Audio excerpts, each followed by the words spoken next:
Well, welcome everyone to the 8th of our series of seminars this year on reimagining contemporary ministries for a renewing church.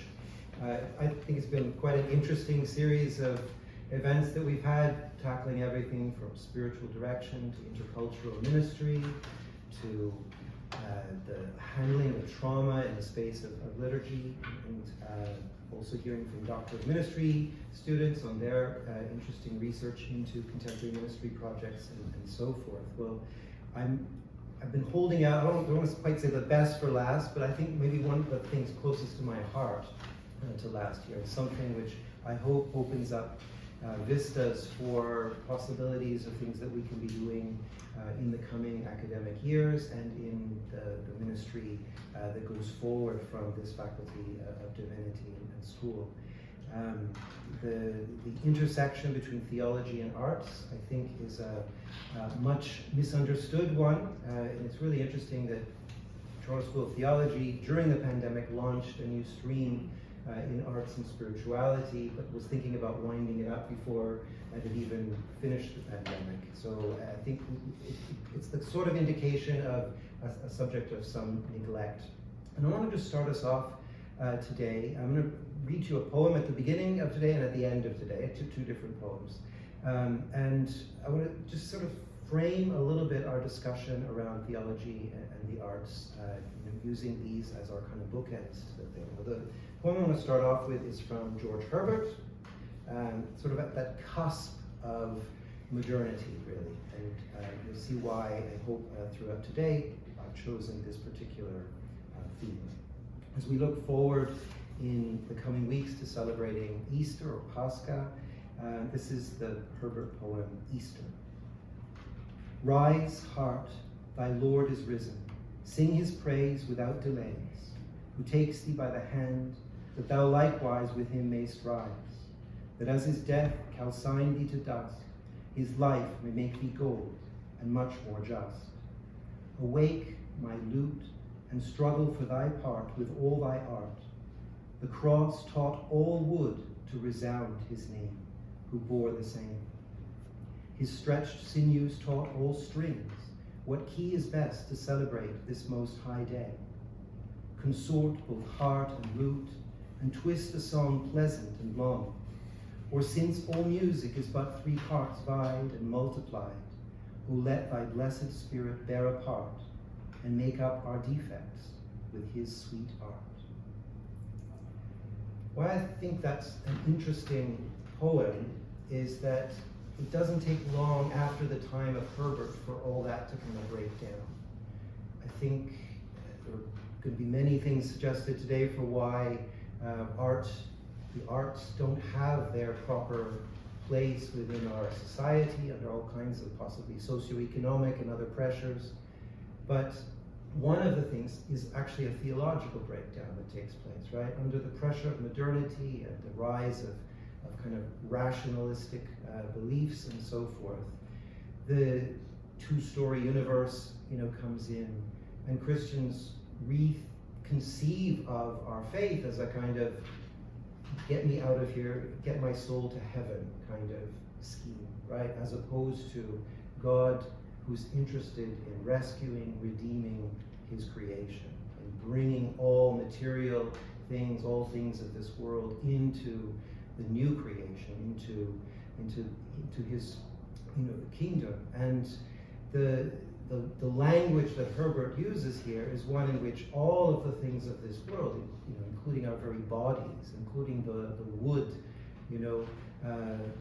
of this earth, are reflective of that greater glory. There's that integration really between this world and the heaven that comes to meet this world in that ultimate redemption. So, as I say, the kind of recasting of the whole of the Christian life into a kind of this world doesn't matter because all you have to do is think right or behave right and you will eventually get a ticket out of here, totally transforms the way we would even think about the arts.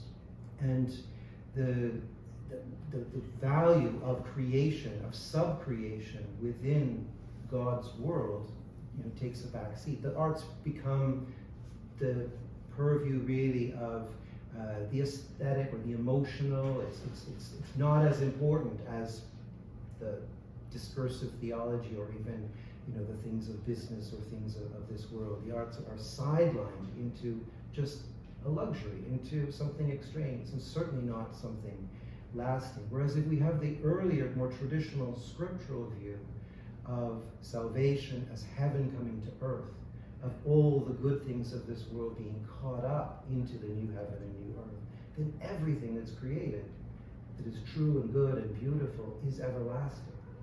There's a great image that Tom Wright, the New Testament scholar and former Anglican Bishop of Durham, used to use, because in Durham there's a cathedral standing, since the 12th century, and he uses this image that those cathedrals in the Middle Ages took a long time to build. Sometimes whole lifetimes would pass where one person was contributing and never quite seeing the end, of the project. But for those who stood at the end and saw it built, they could point up and sort of look, well, that stone on that corner, that's what I contributed, right?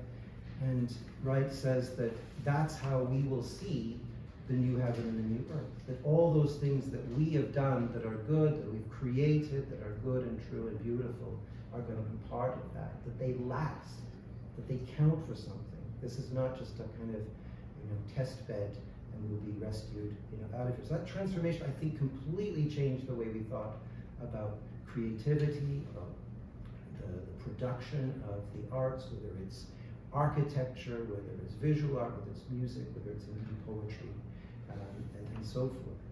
The other aspect of recovering that vision of new creation, the things that people like Tom Wright do point us to, is the very act of creation itself of artists, the composing, the performing, the exhibiting of art is something that is akin to the way that God works with us, right? That it's a sub-reflection of God's own activity in the world. It's the image that C.S. Lewis uses of sub-creation. We're called as human beings in the image and likeness of God, as image bearers, image reflectors of God, to be sub-creators and participants in bringing that vision of the kingdom of God, the reign of God, into being, with all that entails.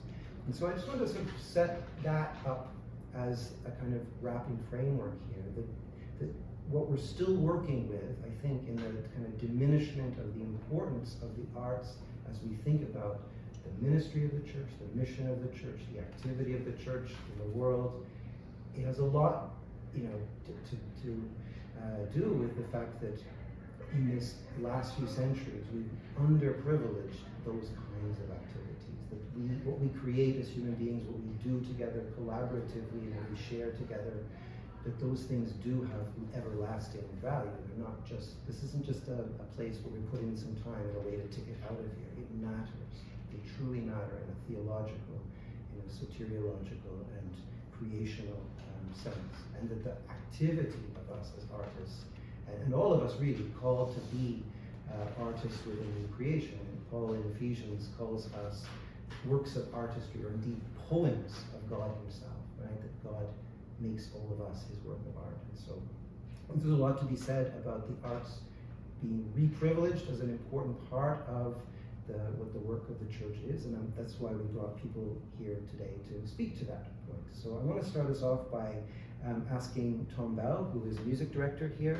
at Trinity College, as well as organist and music director at St. James Cathedral, and with a long experience and track record in church music and ministry, to tell us a little bit about the place of music, maybe as you've experienced it, but also what your vision might be for the way that we take that forward in a kind of renewed way in years to come. Well, Jeffrey, thank you very much for organising this. It's an absolute pleasure to talk about something that I could talk about for years and years. So, can I just play off what several coincidences have already you've brought up already. The first is George Herbert's lovely poem, Easter. In that, so George Herbert was a musician. He played the lute. It mentions the lute there twice. And another coincidence is he grew up very close to Salisbury, where I grew up. And outside the choir loft here is a picture of Salisbury Cathedral, where George Herbert would have walked past and went to evensong every week. So as a musician, his poetry is his words, and the melody of his words are very much enmeshed together. He died in 1633, and you mentioned that things began to break down very, very quickly after that. And you mentioned some reasons why that might have happened.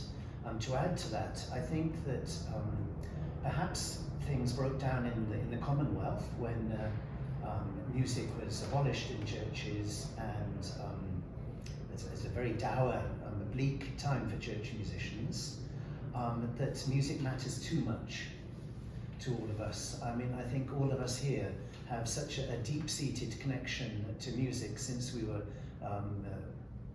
young children of 2 or 3 months. I was talking with Marsha earlier about, there have been many studies done about music and our innate understanding of music, taking young babies of 2 or 3 months old and playing the mother's voice to the child, and then to the mother's sung voice, so spoken voice followed by sung voice, and the child responds infinitely more alertly to the sung voice.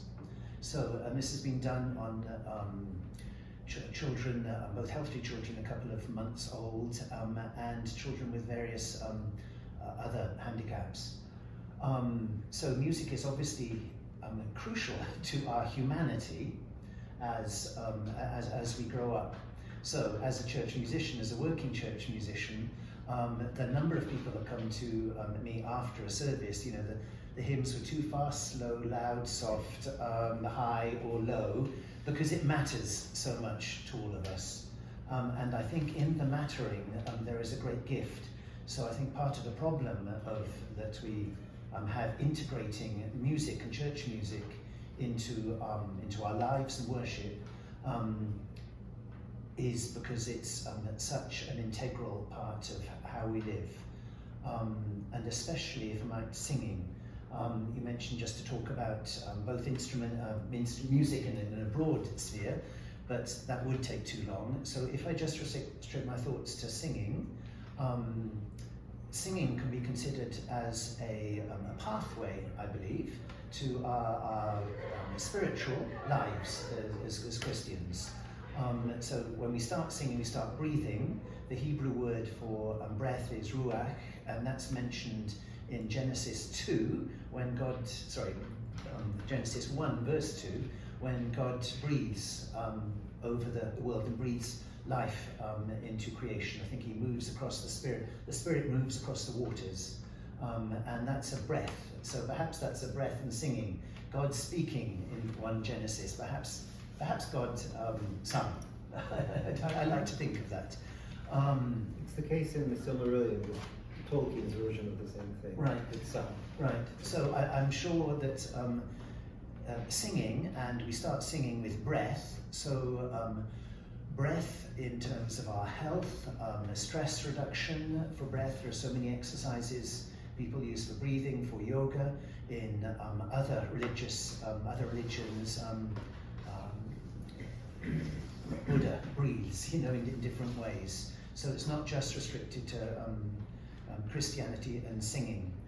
We move from there to the Psalms. The Psalms, so there's a biblical imperative to sing. Sing in joy and in sadness are the two great themes there.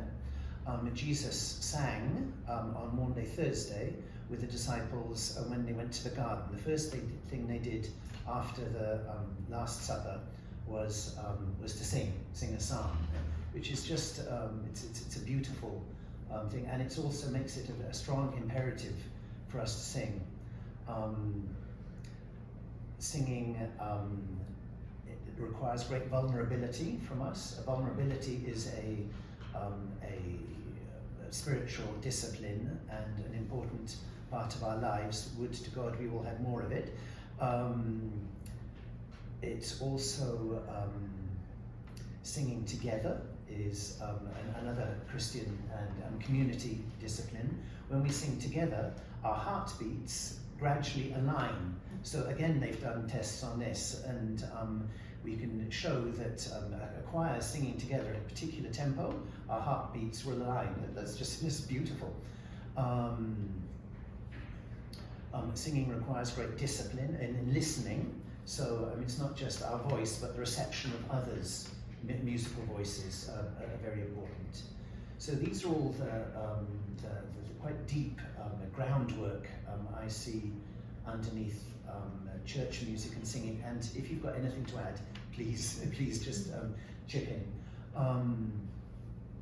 From there, we could talk about music in the grander scheme. It's lovely to have Tiffany here, because one of the quotes I was thinking of before coming here is, music is frozen architecture. And you mentioned Durham Cathedral. Durham Cathedral, as you know, is a huge, great Norman edifice on top of a volcanic rock.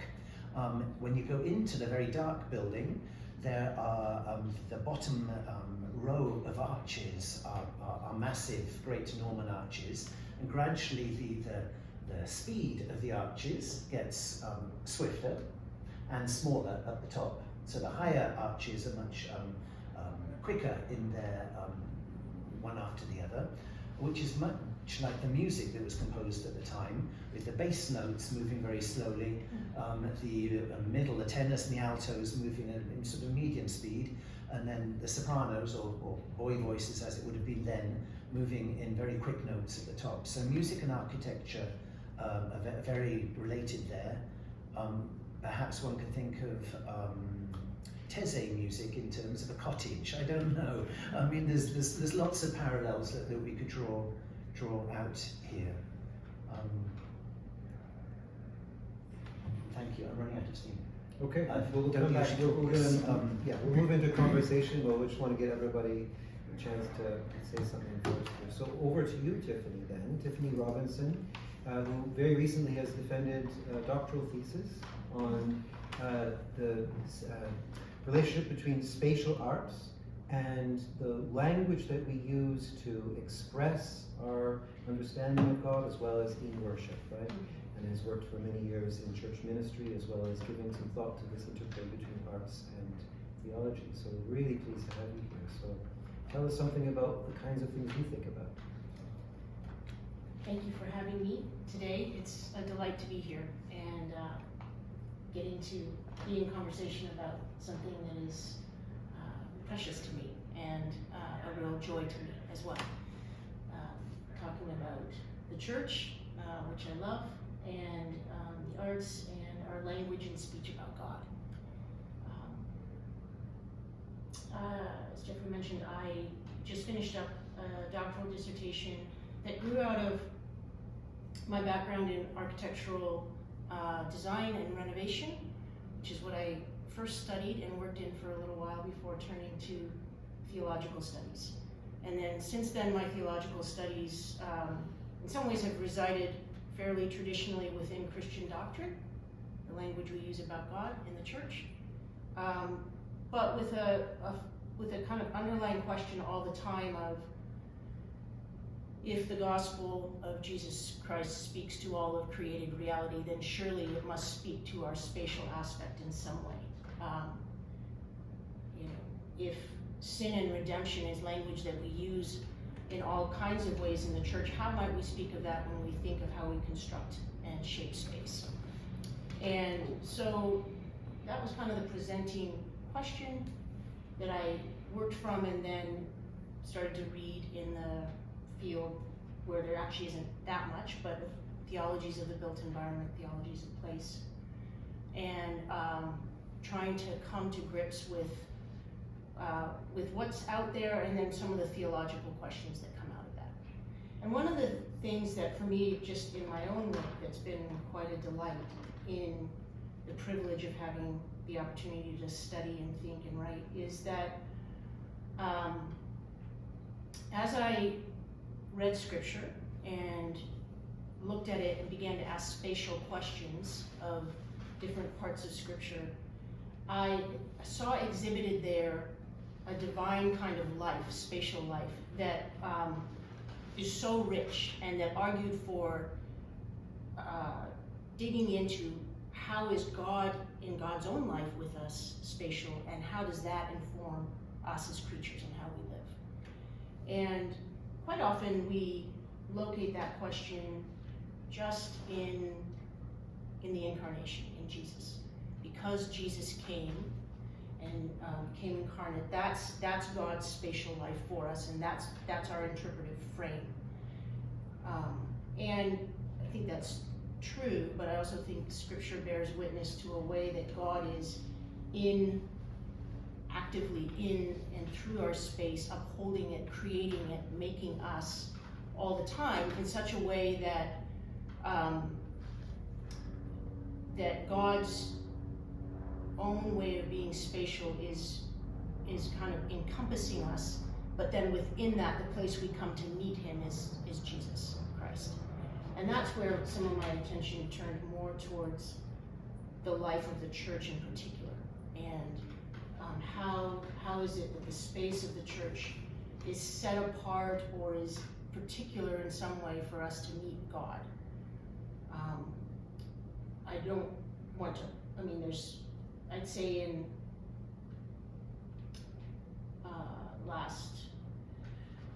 let's just say the last 100 plus years, there's been a kind of denigration of space as, and this is, I'm speaking more from a Protestant background,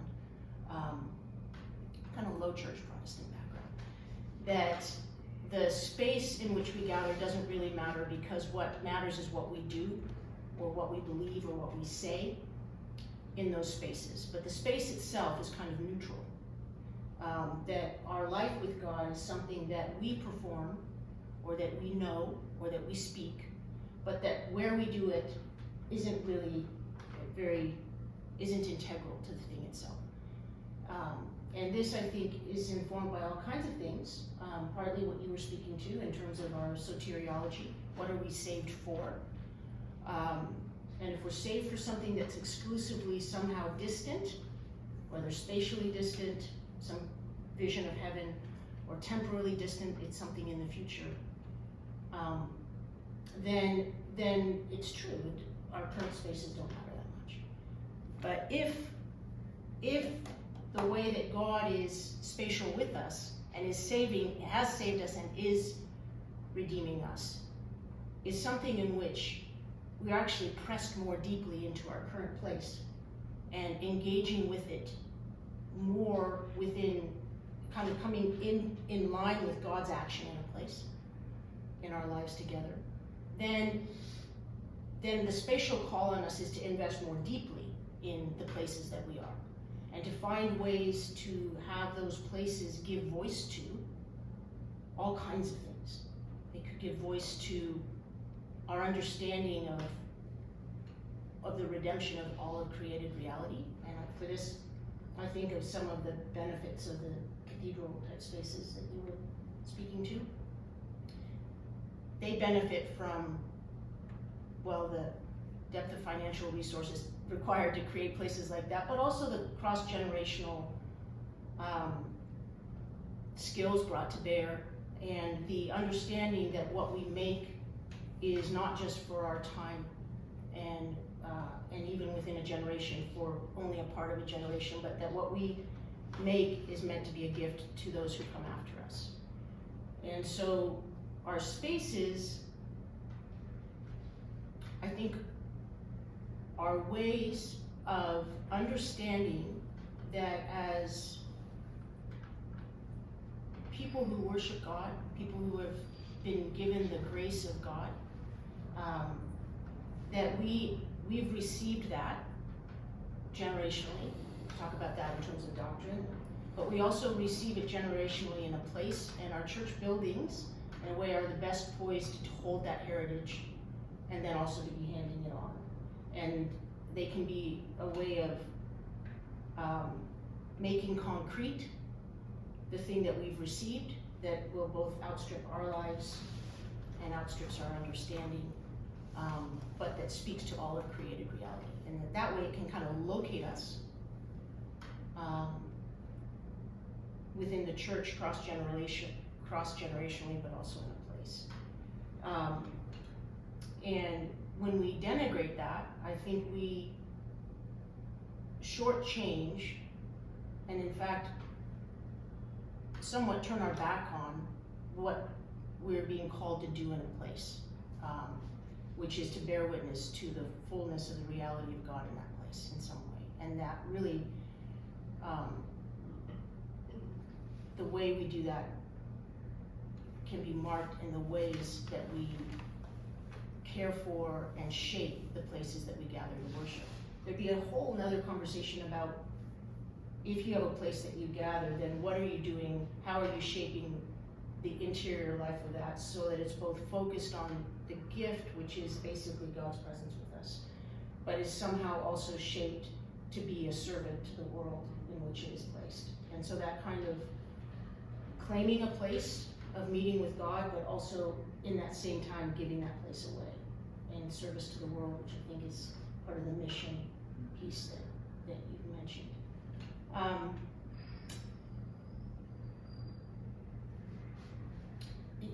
could stop there. There's a lot more I'd like to say. There's a lot of different streams for thinking through this. One has a lot to do with liturgy and how liturgy shapes spaces. The other has to do with decorative arts and the ways our spaces speak to us or create a narrative that we place ourselves within. And so that would be more in the kind of decorative tradition of space. And then the other would be some of the ways that architectural theory in and of itself has a kind of language. Space has a way of speaking that can inform theology. So there are spatial concepts or ideas that can open us up to understanding the way that God is present, that some of our theological language doesn't do as well. And that's a different stream than either of these, but they're all two incredibly interesting and really fruitful ways of essentially saying, how do we become more alive to and able to participate in God's life in the world and the way that God is living and loving the world always, everywhere. So. Thank you. To come back to some of those points, because I'd like you to feel like they're going off in many directions at once. But first of all, Walter Deller, of course, professor here at Trinity, Old Testament and pastoral ministry and so forth, but also our point person really for the Masters of Theological Studies in its theology, spirituality, and the arts stream, and also one of the chief architects really of the new certificate that we have here at Trinity in that. So, and teach a course, and we'll be doing so next year, I believe, on the visual arts and the Bible, right? So maybe speak to some of that, or tell us a little bit how you came to think about these issues. So I think I meant to be the commercial break and get that job done.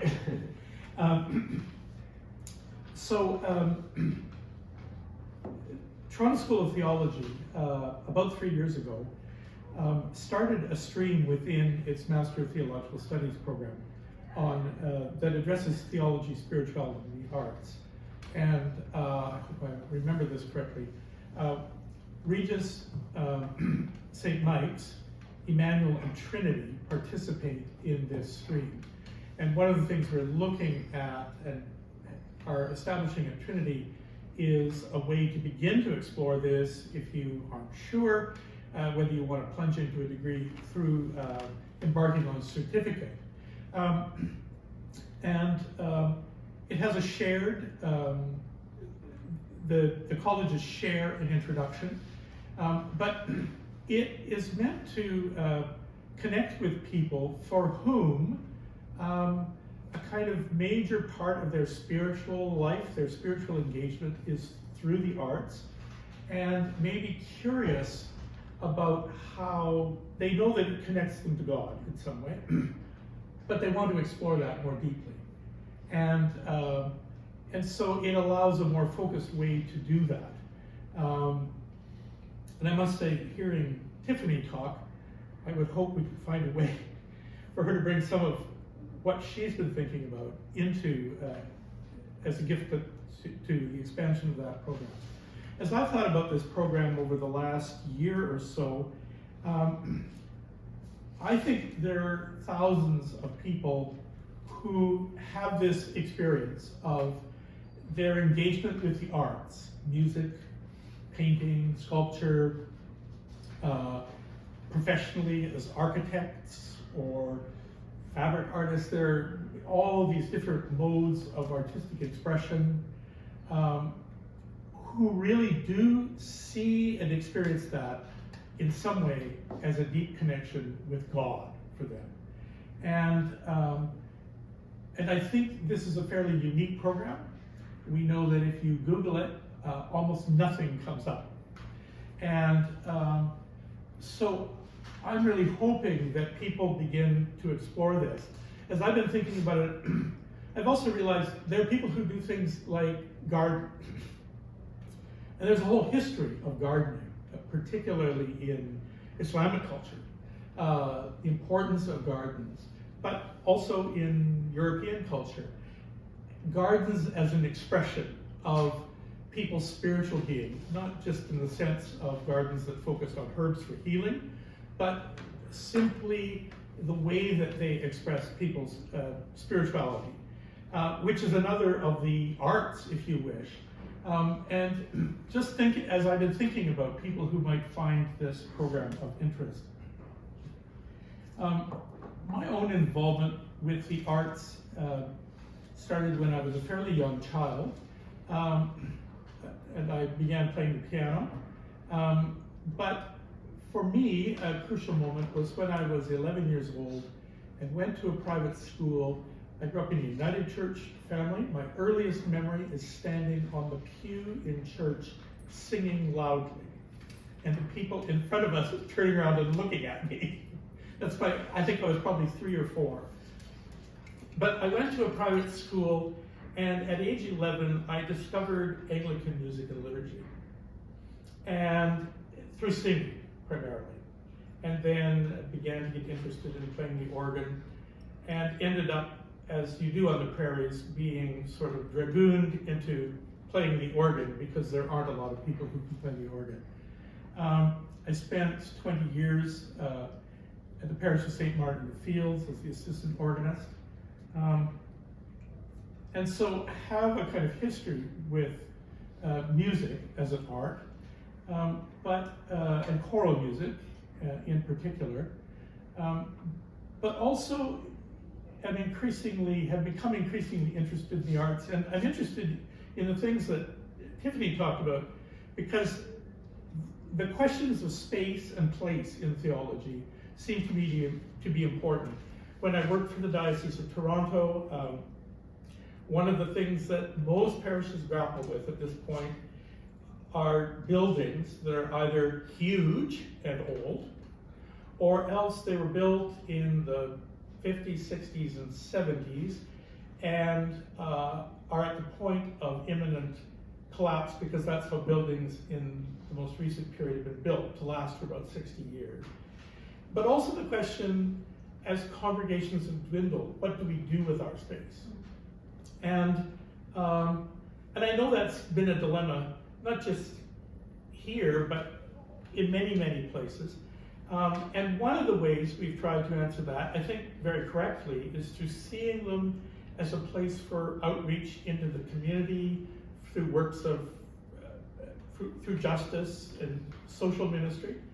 But I think we have not always explored as well the way that our spaces can become homes for artistic communities. I'm not saying we never have, but I think that it's a whole thing that we could do more, and it's precisely because there are communities of people who see these spaces around them, well, within their community.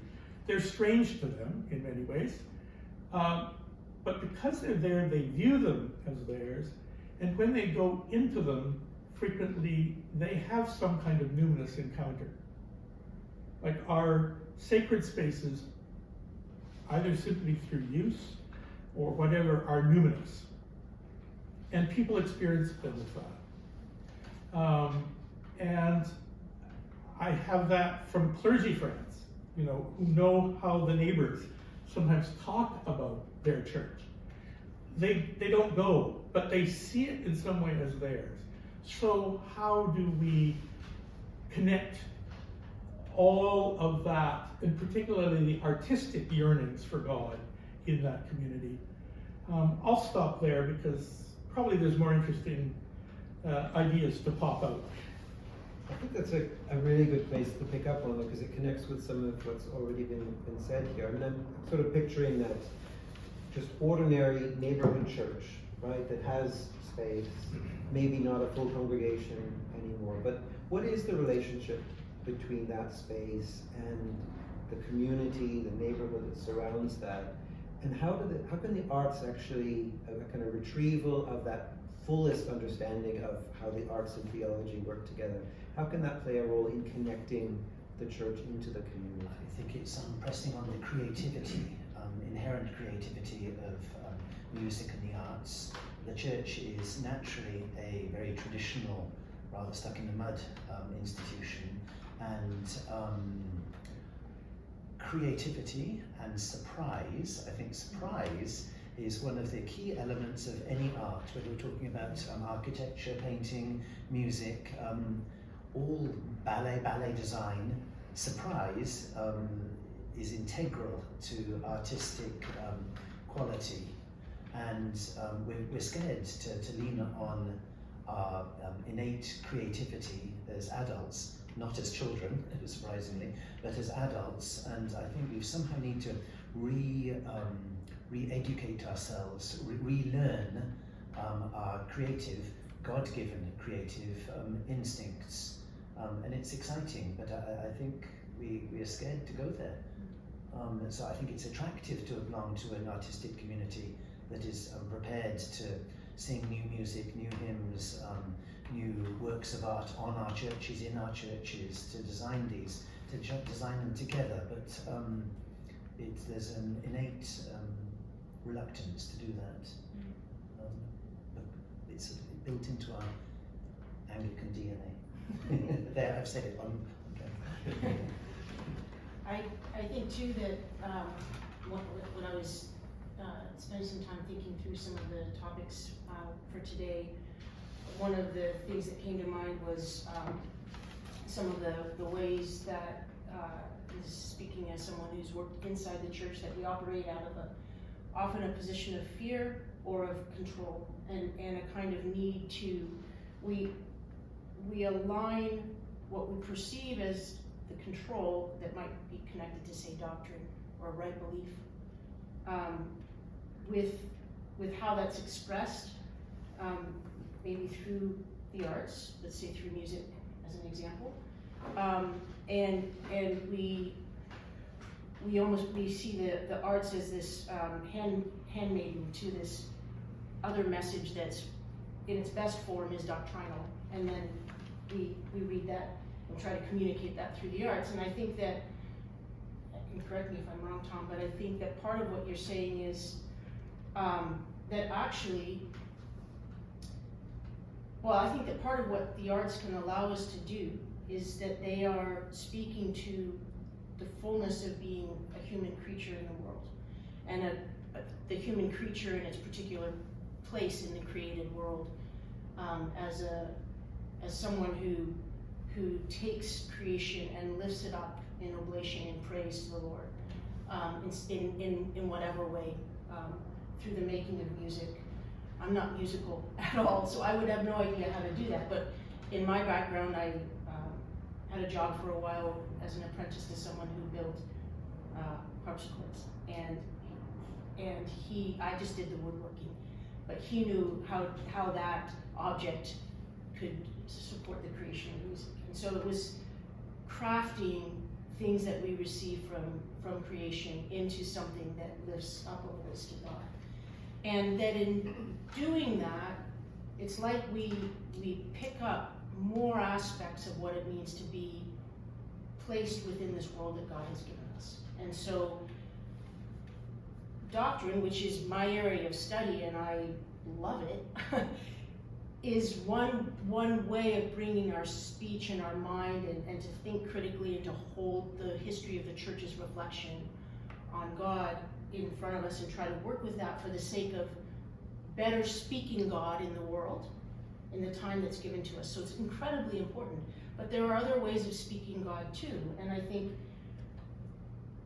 the way that the arts can do that can be uncomfortable because it's not always the closed system that doctrine appears to give us.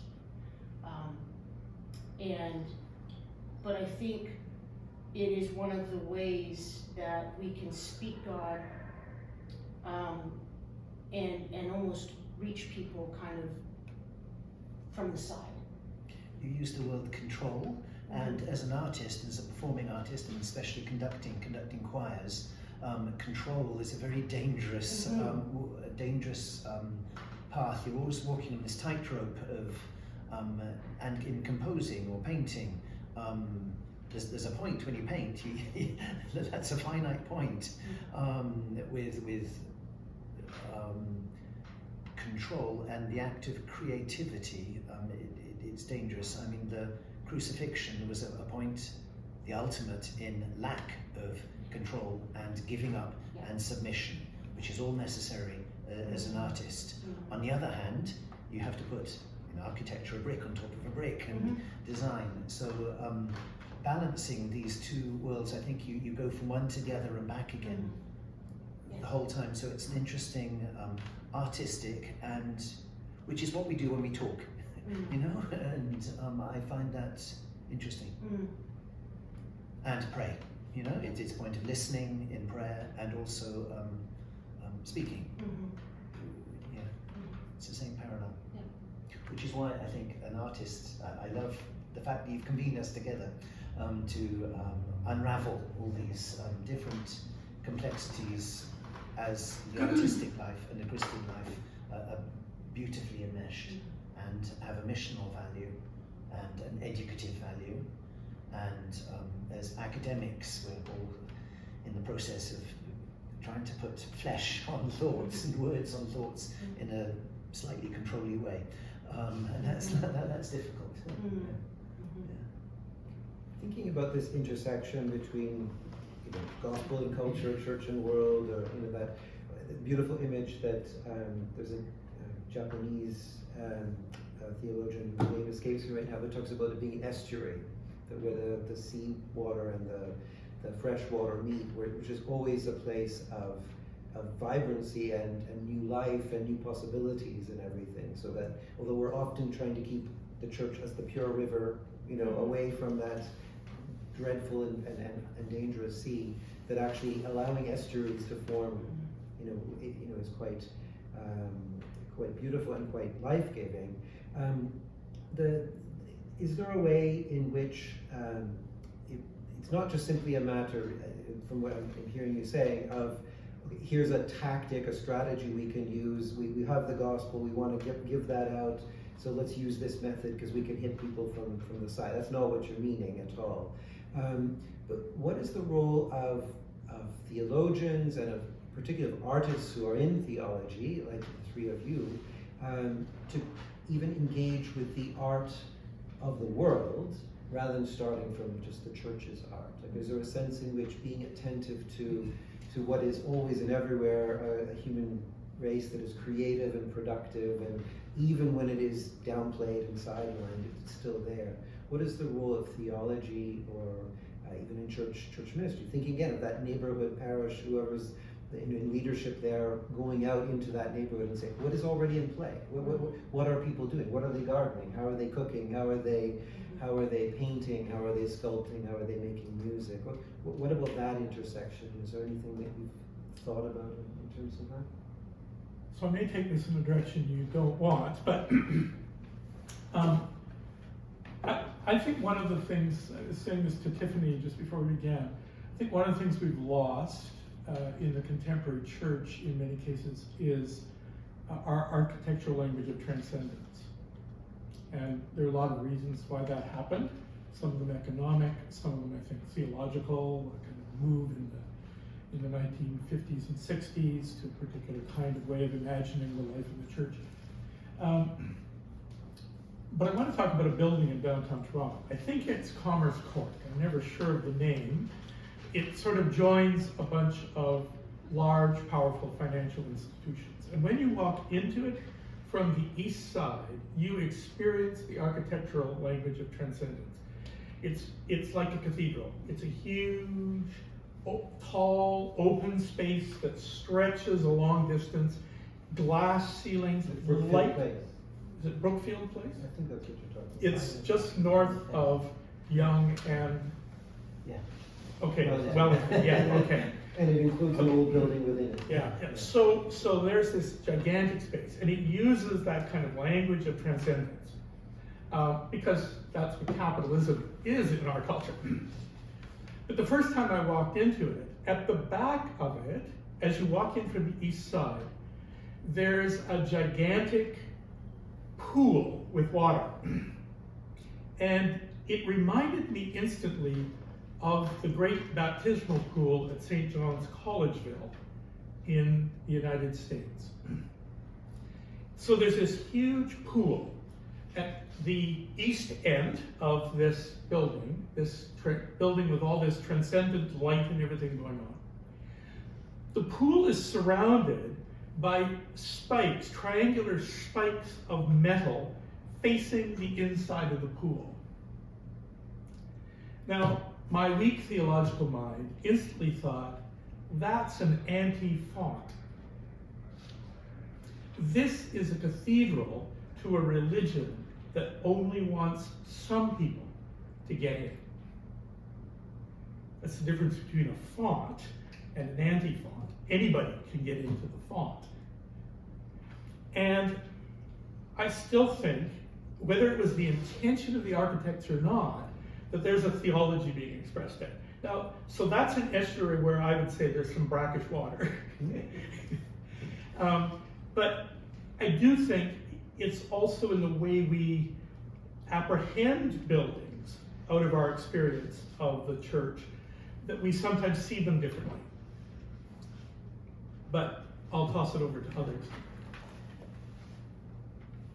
Sure, picking up on that maybe, or other answers to that question. Previous Yeah, question yeah. About how does the church do that? I think we need to pick at all the different, using again your analogy of the estuary and the river.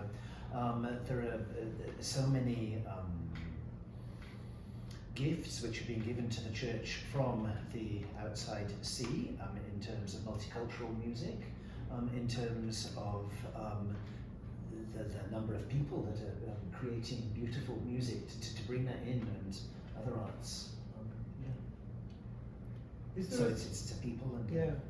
It's something Tiffany said earlier too, that about the way that the church needs to give the story, the narrative to a lot of things that are happening. I mean, to some extent, that architect may have been completely oblivious to what she or he was doing in designing it that way. But the engagement with theology would help that to be unpacked a little bit. But I think all kinds of things that go on in the world that are artistic, or indeed even the instinct that people have towards creation care or justice, but a lot of it lacks story, a lot of it lacks narrative, and that was the function in pre-modern times for the arts to give that narrative, that story to all of that activity in the world. And how do you see that kind of playing out possibly in the responsibility of the church or Christian leaders? I think it's incredibly challenging because I think there's not. I could be really wrong here, but I don't think there's a shared sense that there is a narrative that shapes our lives. Sometimes even within the church, but certainly in various other places, or there's competing narratives, but they're not actually articulated. So, I think and then even within the church's own self-understanding in life, we need to be constantly challenged in our own sense of what our narrative is, because we get it wrong so much. So, to me, I think what you're indicating was how do we move outwards? How is this in some way not just about the church, but about a way of being in the world in a missional sense. And I think it's a huge question. I don't quite know how to answer it, but I think at the very least it's kind of ad hoc. It would be potentially finding places of connection, and then finding ways how can we enter into a conversation with that. So this is where I think Jeremy Bentley, whose book is sitting right here, I think it's Tom's right, who's thought a lot about this, approaches this I think in some interesting ways, in that he will bring together groups of artists, theologians, biblical studies folks, and they might be given a passage, and then they all kind of work with that passage over time and bring their own way of conceiving the world to bear on that. And so what it does is it takes a it's a limited palette. It might just be 10 verses or 2, whatever, and but creates out of that limited kind of palette a way of having a conversation, in hopes of discovering more about those whom you're in conversation with, and also about God. And I think that it sort of like little roundtables that are cross-disciplinary. And to me, it would be interesting to ask the question: how could we do that? The church can certainly host something like that. I have some friends who are in entertainment and are doing this with other artists. They'll do exactly what I just described, but bring in sculptors and poets and other visual artists, and then they just all sit with this in discussion, read this passage together, and then a couple months down the line, they all just produce pieces of work. That's like a big exhibition of reflection and something. I think that would be tremendously interesting to do in a mixed setting, in terms of people who aren't coming from a faith perspective, but who engage with the narrative of God in the world. And that could become a place of conversation. Could the church host something like that? For sure. Would it need to happen in the church, outside the church? I don't think that matters as much. But I think it's that ad hoc nature of the conversations, so that nobody's kind of the imperialist. But that the thing that sort of rules the day is God's word in some way, which is its own fount of life, and it will do things that we can never predict. So we as creatures, with our limited set of gifts, artistic, cognitive, whatever they are, come to this place, this shared place, and see what happens. In a way, that's what happens when you worship, but that's a different threshold for people to come into. It's sometimes too high. So could bits of that conversation be taken outside the church? I mean, that would be really fun and really interesting. But this doesn't happen very often, right? No. Yeah. I mean, No. This is exactly the sort of thing. So the role of the arts in the church is also very contextual. I mean, we've talked about the church a lot, but my first church was in Canada, the Carlisle United Church on Highway 6, where the only time we could do 4-part singing was when the tomato picker was coming from the islands to pick, and he sang tenor beautifully. So we look forward to those couple of months. And St. James Cathedral, there's a very different context there. You can't, and that applies to how we're using the arts in the church. Contextual both physically and the history of the individual church community, where it's going and where you want to take it forward, is another context. The rich resource or not from other different individual churches is important. Both financial and human resources. If you've got a wonderful artist, let's use that. Another context is to make, it blends architecture and music very closely together. Here at Trinity, where the type of music we can sing and play is very much dictated by the acoustics of the building and the space and the long, up and down in the height of the place, which wouldn't be in an A-frame church elsewhere, you know? So context is absolutely critical, I believe, and bears much more discussion. Is that, I mean, it touches a little bit on something that I think people fear when they start thinking about projects like this, but that the arts are an elitist thing, or that they're a luxury.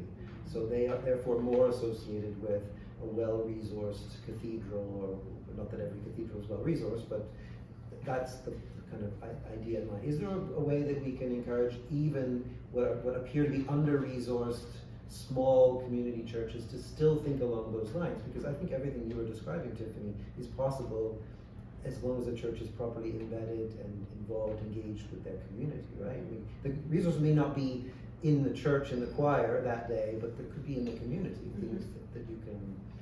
Absolutely, and the arts as an elitist activity, there's a long conversation. Yes and no. There's a Banksy at the bottom of Church Street right beside the cathedral, which I saw for the first time a little while ago. The arts, I think the nature of the arts is changing. So very quickly.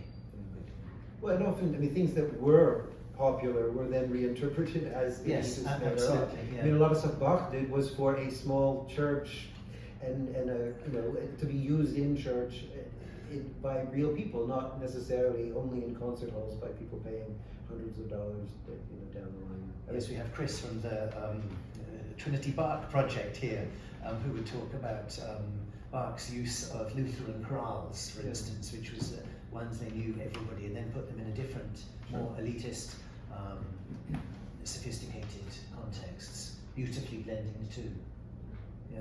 I've got a million But questions. we could go back a step to Luther's use of popular songs. The drinking songs from the Well, German you know, bars. that, because a lot of those chorales, as I understand it, anyway, originated in much more kind of popular music. So there's a kind of incorporation of, I mean, we're going to use the snob term, low art, into ecclesiastical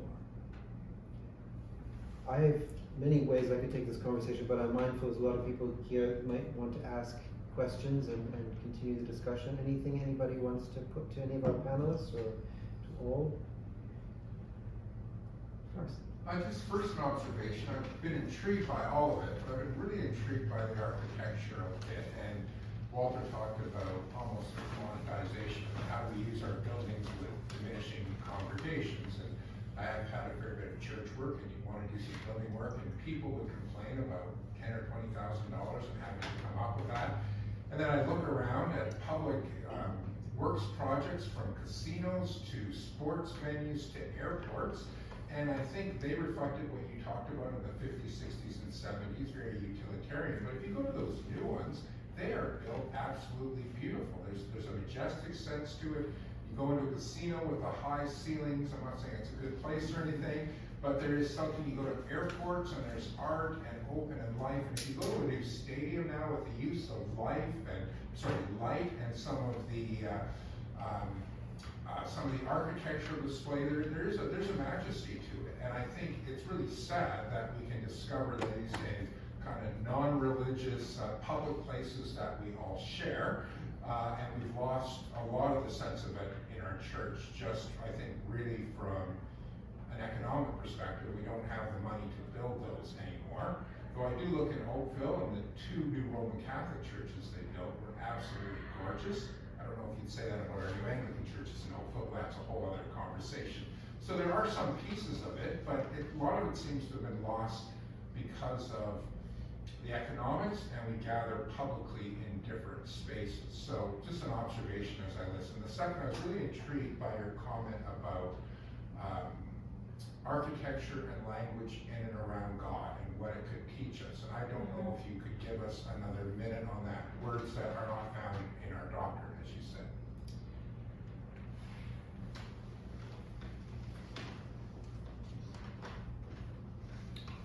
Well, I think that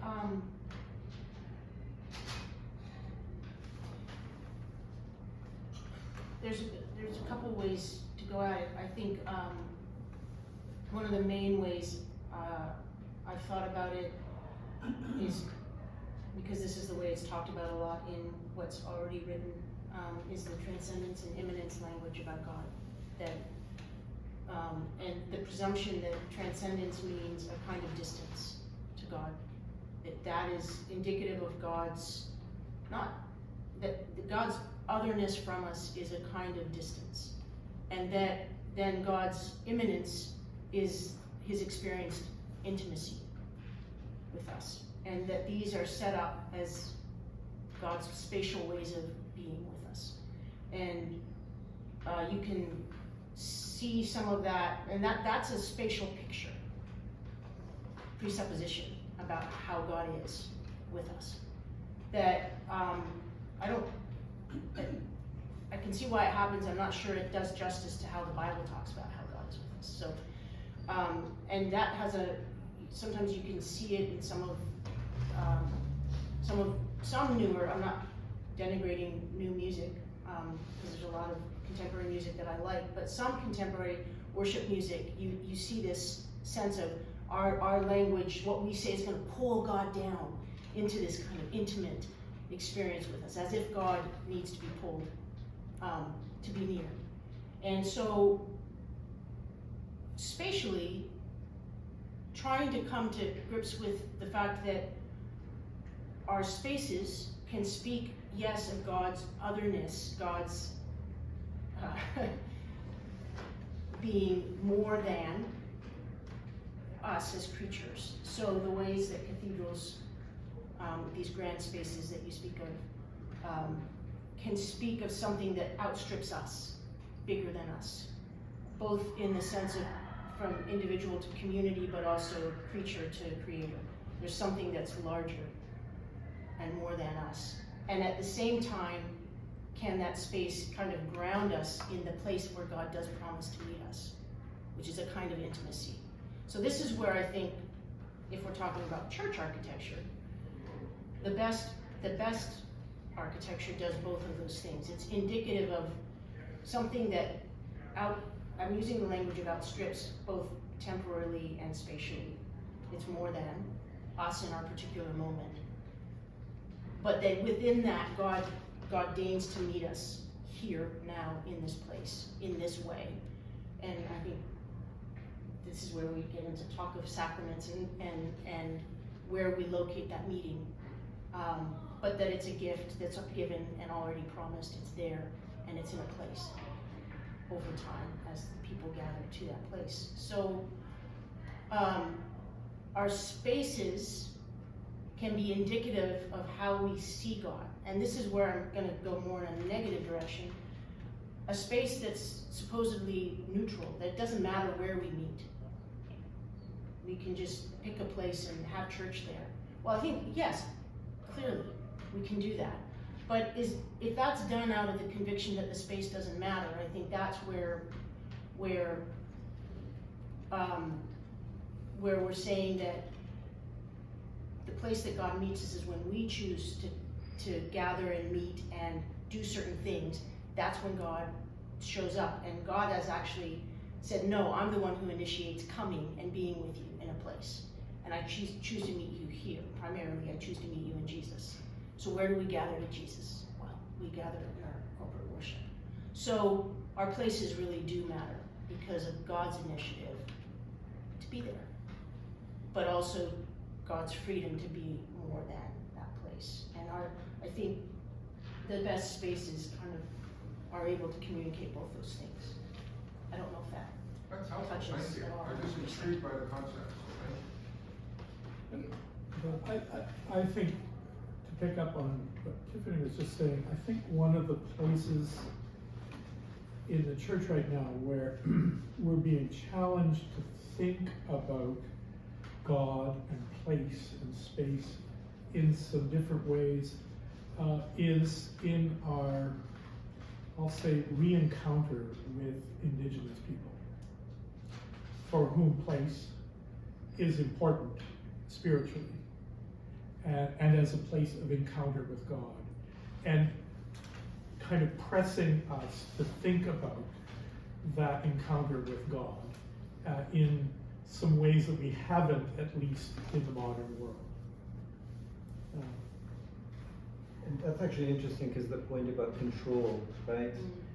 So if it's a space that we think we are above and managing, manipulating, owning, that's a different kind of space from one that is nevertheless sacred and set aside, but it's one that we actually belong to. It's bigger than us. It was there before us, will be there after us, and that kind of gives that sense of the transcendence as well, right? That there's a kind of incarnational transcendence, which is a paradox. But one of the things I was thinking of when Josh was asking this question is, and I think Tiffany, you were hinting at this before, but there are ways in which not just architecture, but all the arts can convey things theologically that doctrine can't. That our theology without the arts can. It's not that the arts are even just a useful thing to come alongside to supplement, but there are ways in which this is actually the more true way of expressing these truths. I think I've heard Jeremy Begbie talk about this, in music in particular, where if you're writing something, you can only say one thing at a time, right? You can only hold kind of one thought. You have to kind of proceed methodically. But with music, you can say many things at the same time, that resonate with each other, that build on each other. I'm looking to Tom for a second. There's a famous Mozart aria where I think 5 or 6 singers are singing all different things at the same time, right, with their point of views. And try that in a dissertation. So you can't do that. And yes, by singing something, you express yourself differently and similarly and more fully, all at the same time, than you do by speaking it. And most of our core theological truths are actually, they're intention, right? They're antinomies, right? Is God 3 or 1? Is Jesus human or divine, right? Yeah, we have to go just vacillate between these things to be able to express the truth. But with the arts, we can say it all at once without even encapsulating the whole thing, right? So I think that to me is where recovering the arts property, not just as that's a helpful thing for worship, or that's a handmaid to our theologizing, or it can be a useful bridge to the world. No, it actually is everything in a way that it's true. It's not just for artists either, or for people who maybe have a kind of training and appreciate it. It is for every human being somehow, and it expresses far more about that relationship and what is true about God than we could ever do otherwise. I mean, even when it comes to words, the best words are poems and stories, not discursive, rational theology and so forth. And we have in the Eastern tradition a couple of things that are useful to hear. One is, first of all, apophatic theology, the idea that saying negative things is the truest way of speaking about God, that God is ineffable, inexpressible, unknowable, and so forth. But also that the only 3 people called theologians in the Christian East are poets. St. John the Evangelist, St. Gregory the theologian, and St. Simeon the New Theologian, noted all of them for their hymns and poetry rather than for being doctrinaire, as it were. And so I think even in the smallest parish church, there's something that needs to be recovered here about the arts being the most full expression of our belief, of our experience of God, of that engagement in the world. Yep. Picking up on the theme of music, but also linking with the architecture. I'm somebody, Tom, that creates music on a smaller scale personally, and so there's this aspect, Jeffrey, that you were saying about what music can communicate, even complexly. I think with Domine Deus, Domine Filius, at the same time being sung in the Mass in B minor. That they're singing about Jesus and the Father at the same time, all these things, but we're getting the message. Whoa, these things are so interwoven that they're the same person. So this is still a message. But I like to think of music itself as a place. Music, we talked about the architecture of music before, but there's a sense, just as all these artists were called together in the Old Testament to make this tabernacle, this place of meeting, that musicians now and in the past can think that we create music as a place that people can come, not necessarily to hear a message, but as a place where they can meet. each other and also meet God. And so sometimes I think about my own work in songwriting as making cottages, as you say, making tents, actually. Not cathedrals, because that takes a bigger skill set and a bigger resources, but to make small places where people can come in and meet God. That's kind of beyond the message of words, but it's I just want to put that image out there. And contextually, I can just say that's coming from a person of an Anabaptist background, so we were kind of Christian refugees. The places that we had to be hidden. They couldn't even be known as places. They met in caves. I appreciate Trinity Falls Chapel. It's beautiful. But for me, it's still the music that takes place there is the sacred place more than the architecture. It's also important to note that in music, it's just you offer this gift and then it's gone. Architecture is a permanent art, and are we changed by the practicing and meeting and offering ourselves, making something very beautiful, perhaps at a service when there are 3 or 4 people there, and we've had hours and hours of practice and preparation, and then it's gone. I think of all these beautiful cathedrals which have just been, music's been resonating around there, so it's a very temporal art, but in some sense that offering is permanent. If I'm not expressing this very well, but the gift is a permanent gift, and it changes us in some way. If I can pick up, I'm sorry, I don't know your name. My name's Chris Priest. Chris, Yeah. if I can pick up on Chris drawing on that image from the piece from Exodus. One of the things that has fascinated me about that whole business in Exodus, I mean, talking about the arts, there's actually a written out architectural design. The chunk of Exodus that nobody bothers to read. And then there's the golden calf, and then there's the whole episode on the mountain, and then they build the tabernacle that you talked about. But there's a funny little thing that snakes through Exodus, which is the golden jewels that have been borrowed, stolen from the neighbors, that I read as the foundation of Israel's economy. But the first thing that the gold is used for is to build the calf, to build the great idol.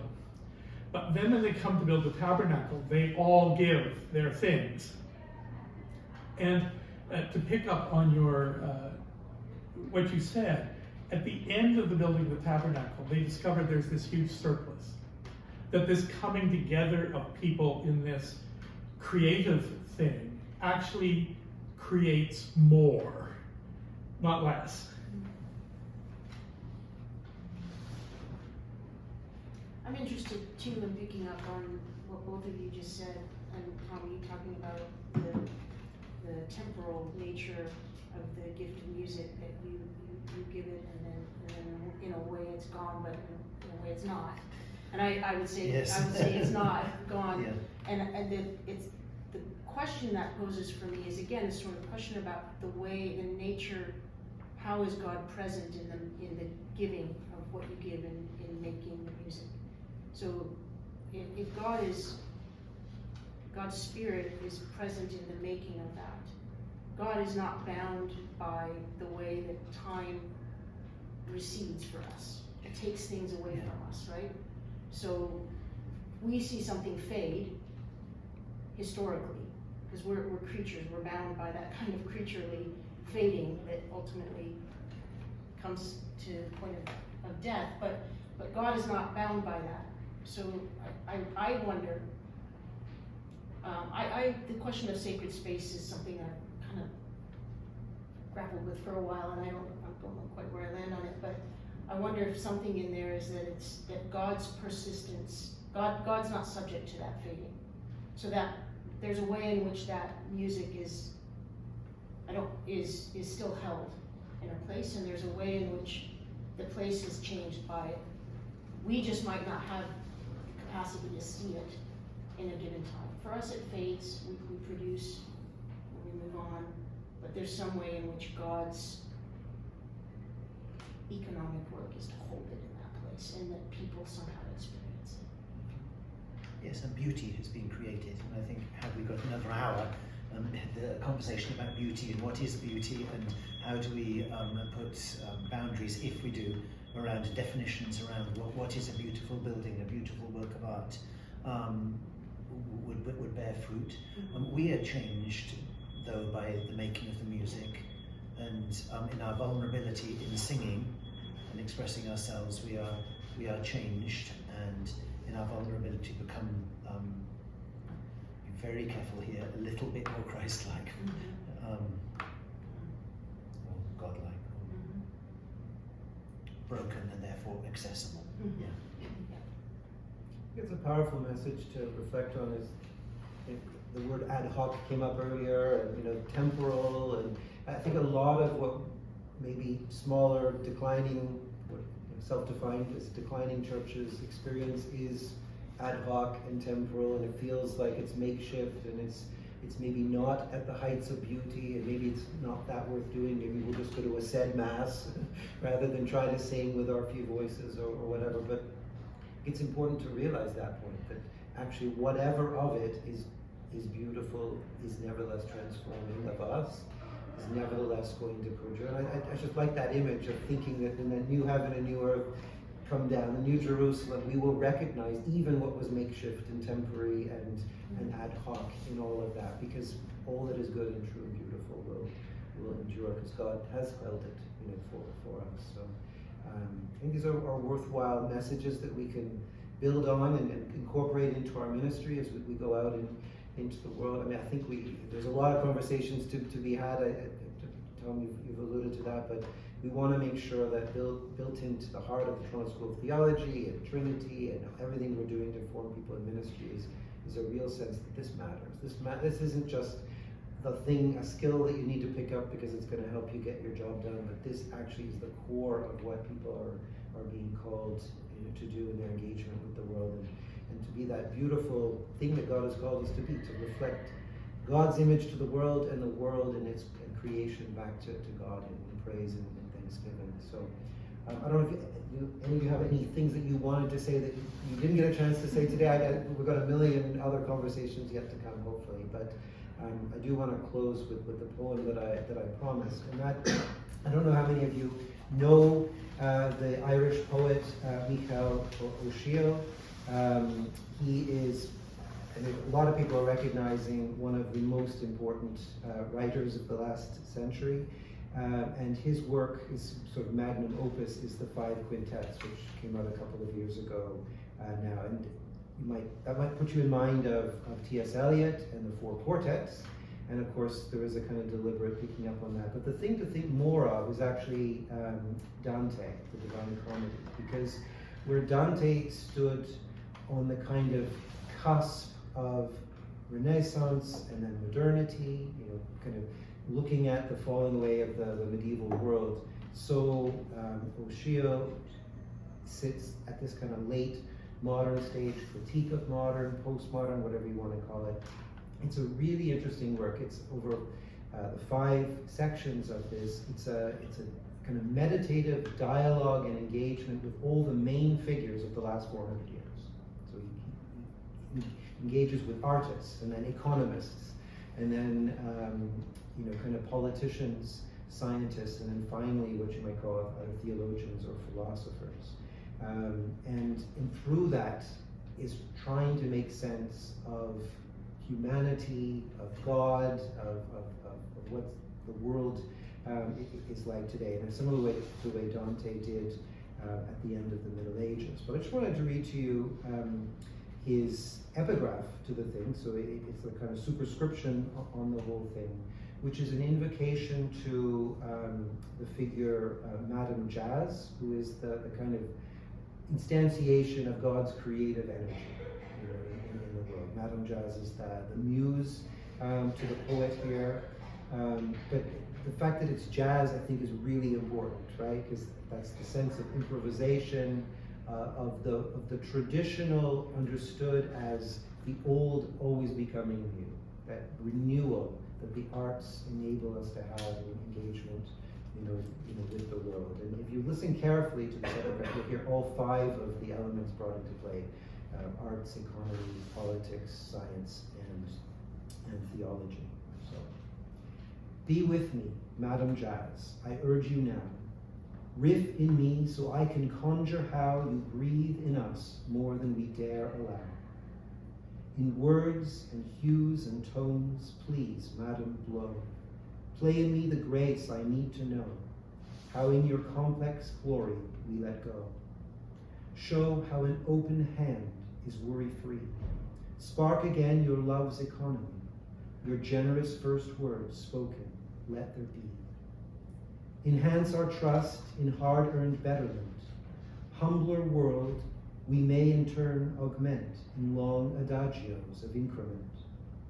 While marveling at your choreography, stars and parks beyond our mastery, we still explore to praise your mystery. Although each sacred book's a lip-read score, improvising there is always more. You jazz on what's our own and our rapport.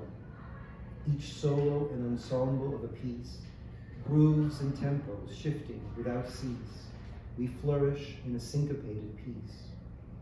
In all our imperfections we advance, trusting in creation's free-willed chance. Sweet Madam Jazz, in you we are the dance.